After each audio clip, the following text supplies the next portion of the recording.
আমি তো জানতাম না আগের থেকে। সত্যি? দেখি।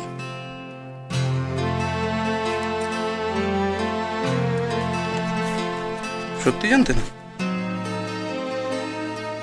সত্যিই জানতে না? তাই জানতে না? এটা কি আমি ওর বউয়ের সাথে একটু মজা করতে পারবো না? জানতে না? আমি আমার বউয়ের সাথে ইয়ার্কি মারবো? বেশ করবো, আমার অধিকার আছে।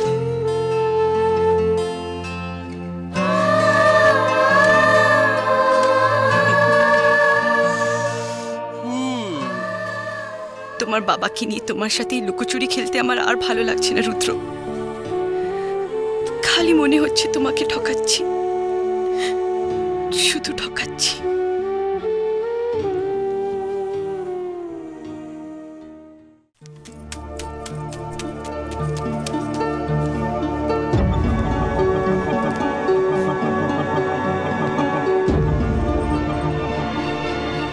খেয়েছো?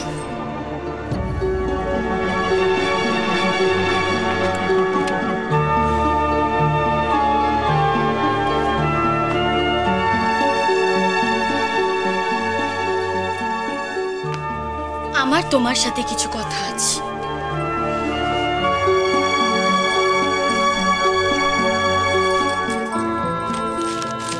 এটার মানে কি?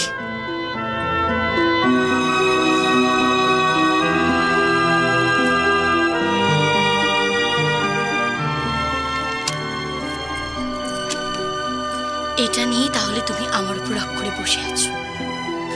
আমাকে জিজ্ঞেস করলে না কেন? আমার জিজ্ঞেস করার কিছুই নেই মৌরি, আর জানারও কিছু নেই। যদি নাই থাকে তাহলে শিলিগুড়ি থেকে কলকাতা অবধি পেপারটা যত্ন করে কেন বই আনলে? মনে মনে তো যা নয় তাই ভেবে বসে আছো। তুমি কি এখন আমার উপর রাগ করে থাকবে? I don't want to know anything মৌরি। Is that clear? সরপানি দিয়ে নাচের জন্য সূর্য শঙ্কর অ্যাওয়ার্ড জিতেছিল, তার জন্যই নিজের বাড়িতে একটা ঘরোয়া পার্টি দিয়েছিল, আর সেখানে সবার রিকোয়েস্টে আমি আর মিস্টার সেন। ইটস ওকে মৌরি, তোমাকে এত এক্সপ্লেনেশনস দিতে হবে না। I am not interested at all. তুমি কি আমাকে আর মিস্টার সেনকে নিয়ে সন্দেহ করো?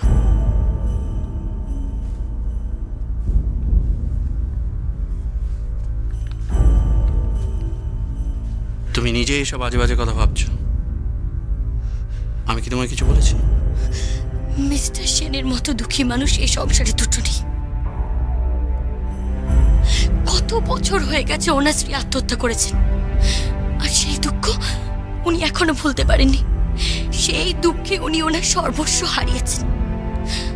আমি যখন প্রথম মিলিকে পড়াতে যাই তখন ওনাদের খুব খারাপ অবস্থা।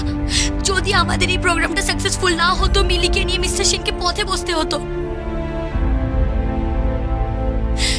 আর মিলির মুখ চেয়ে আমি এই প্রোগ্রামগুলো করতে রাজি হয়েছিলাম। আর তুমি আমাকে ভুল বুঝছো। মিস্টার সেন আমাকে অন্য চোখে দেখেন। প্লিজ, এত রাতে আমি এখন তোমার কাছ থেকে মিস্টার সেনের গল্প শুনতে চাই না। তোমার যা খুশি তাই তুমি করো, আমাকে শান্তিতে থাকতে দাও।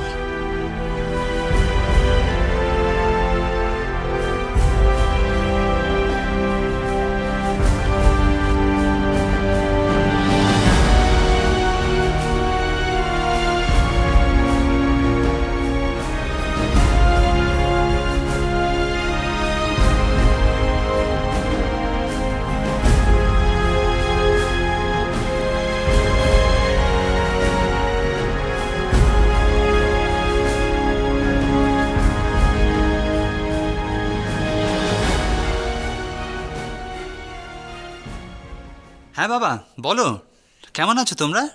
আমি ফোন করেছিলাম বলে তুমি ফোন করলে সমরেশ। জানি তোমরা তো সবাই খুব ব্যস্ত। আগে মৌরিটা মাঝে মধ্যে ফোন করে খবর নিত, সেও ব্যস্ত। সে তো এখন মস্ত মানুষ হয়ে গেছে। না না, হ্যাঁ মস্ত মানুষ আর কি, ও আমাদের সে আগের মৌরি আছে। তবে হ্যাঁ খাটাখাটনি একটু বেড়েছে। অপর্ণা কেমন আছে? অপর্ণার একটু জ্বর হয়েছে বাবা, তবে চিন্তার কিছু নেই, ডাক্তার দেখিয়ে ওষুধ দেওয়া হয়েছে। সমরেশ, নিখিল মৌরি কেমন আছে?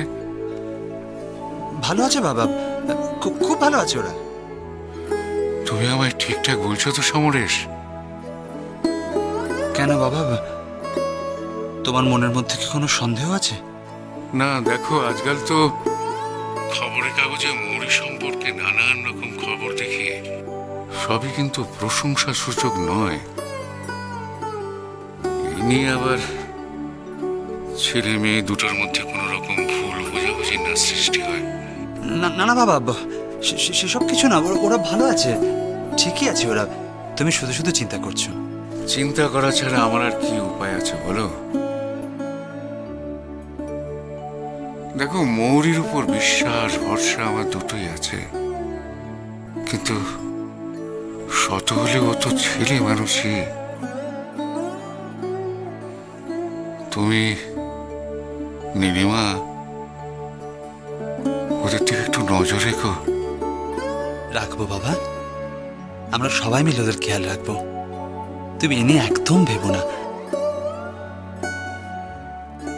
তুমি কিন্তু নিজের খেয়াল রেখো, কেমন? আর স্বর্ণকে বলো আমি পরে ওর সাথে কথা বলবো। রাখছি।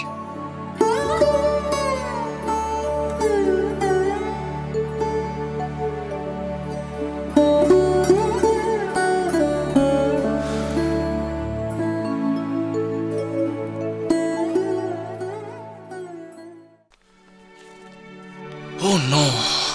God damn it! Mayurakshi, you have to believe me. সেই দিন সর্বাণীর পার্টিটা তো no press, no photographer, no media party ছিল। তাহলে how come this happen? No press, no photographer, no media party যদি হতো, তাহলে মিস্টার সেন এই ছবিটা পেপারে ছাপতো না। ওহো, এটা তো শিলিগুড়ি এডিশন। তার মানে নিখিল এইটা দেখে ওই নিয়ে এসেছে পেপারটা। ডেটটা ভালো করে দেখুন, ঠিক পার্টির পরের দিন। আমাদের পারমিশন ছাড়া লোকেরা আমাদের ছবি ছাপলো কি করে মিস্টার সেন? গসিপের কথা না হয় আমি ছেড়িয়ে দিলাম, সেদিন পার্টিতে যারা উপস্থিত ছিল তারা নাকি সর্বাণীদের সবাই ঘনিষ্ঠ বন্ধু, আপনাদের নাকি কাছের মানুষ। আমার তো ভাবতেই অবাক লাগছে এসব ভদ্রলোক ভদ্র মহিলারা কিভাবে নিজেদের বন্ধুদের নামে নোংরা ব্যবসা করে। ছি ছি ছি ছি ছি ছি। ভাগ্যিস আমি এই স্টারডামের ওয়ার্ল্ডে আর বেশি দিন নেই।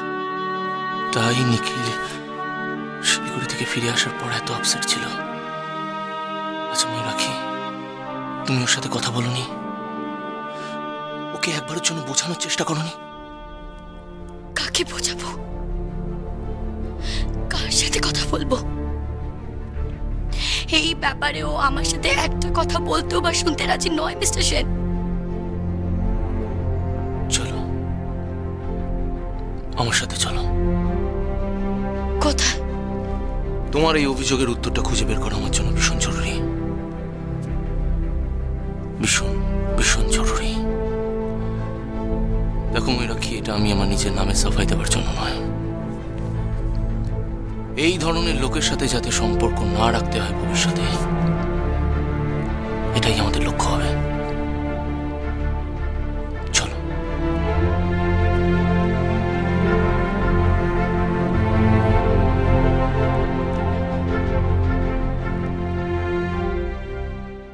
সমস্যাটা কোথায় নলিনী? কাজের চাপটা যদি না নিতে পারো কাজটা ছেড়ে দাও। কে তোমাকে সমস্যা আছে রুদ্র, সমস্যা আমার কাজের চাপ, আমার খাটাখাটনি নিয়ে নয়। না চাইতেও তুমি আমার কাজের মাঝে এসে পড়েছো। আমি কি করে আমার কাজের মাঝে এসে পড়লাম? Brand of class for the mass, Prasoon সেনগুপ্তর ফ্যাশন হাউসের জন্য।